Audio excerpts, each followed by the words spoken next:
Welcome back. Franny Gerthoffer is here, and she is the Executive Director of the Hilton Head Humane Society. Thank you for being here this morning. Thank you for having me. Yes, so we have a volunteer open house, fair, whatever you want to call it, coming up. Call it whatever you like. We are expecting a crowd, and we're hoping a lot of people show up. Yeah, just show up, right? Yes. So, and when are we showing up? We're showing up tomorrow the 9th, Thursday the 9th from 12 until 2 at our WHHI campus off of 170. Okay.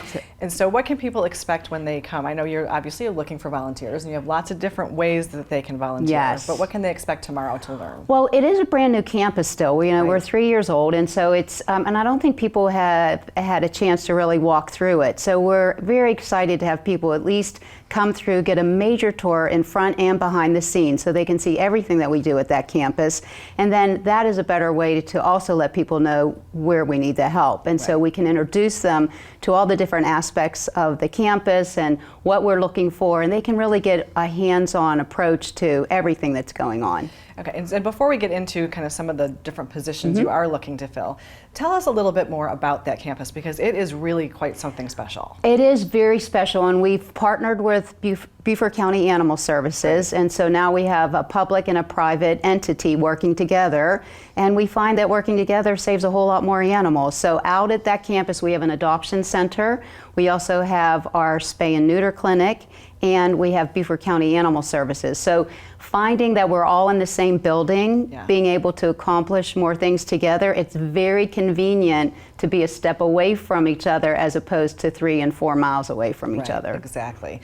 And touch on the spay and neuter clinic just a little bit, because can a person who is, can they bring their pet to you, or is it just for the animals that are in the shelter? No, no, no. So I'm glad you brought that up. It is a clinic for everyone. Okay. It is a low-cost, high-volume clinic, so we try to make it as affordable to everyone to use. Right. However, anybody can use it. And we also have a program where even if the low-cost prices are not low enough for you and your family for whatever reasons, then we do offer those services at no charge. So I do encourage everybody to look into it, because we do have a lot to offer and a lot of help to give. Right, and that is an amazing service that you're offering, because it's wonderful. It's so important for everybody to have that access to that. Well, and it's also the reason how we keep the population down. Exactly. So our mission is to spay and neuter. Right, right. So, but let's talk about some of the positions you have available for volunteering. And I love this one. This is the cat cuddler, which I think is great. I love that name.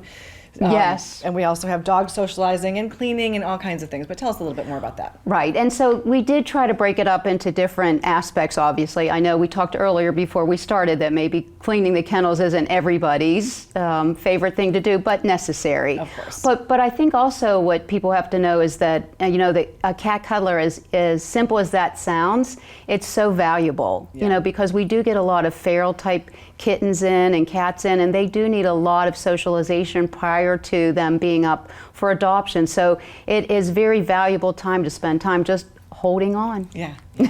And as we said too, there's that same kind of a position for dogs, with walking them and playing with them. And that kind of and we do some training protocol there. We also do dog play groups, so that it's monitoring the play groups in the yard, just to make sure everything goes okay. And they love it. We put the pools out, the balls are out, we put them together so they're playing with their friends. But those types of activities obviously need monitored, and people really have a good time doing that. I'm sure. It sounds like a great time. Sounds like a great time. And so if somebody can't make the open house tomorrow, but they're still interested in volunteering with you, how do they get in touch with you to do that? Or if they're looking to adopt, how do they get in touch with you? Of course. So our website, whhhumane.org, all of our numbers are listed there. They can call, they can show up at either campus. Our hub is on Hilton Head, 10 Humane Way. Welcome to stop there as well. So a phone call will answer all their questions, and we can get them started over the phone as well. Excellent. Okay, remind us one more time. It's tomorrow. What time? Tomorrow at the WHHI campus, 10 Pritchard Point, from 12 until 2. Okay, well, Franny, thank you for being here, thank you for all that you do for our four-legged friends. Yes. We really appreciate it. I love it. Yeah. We'll be back after a quick break. Don't go away.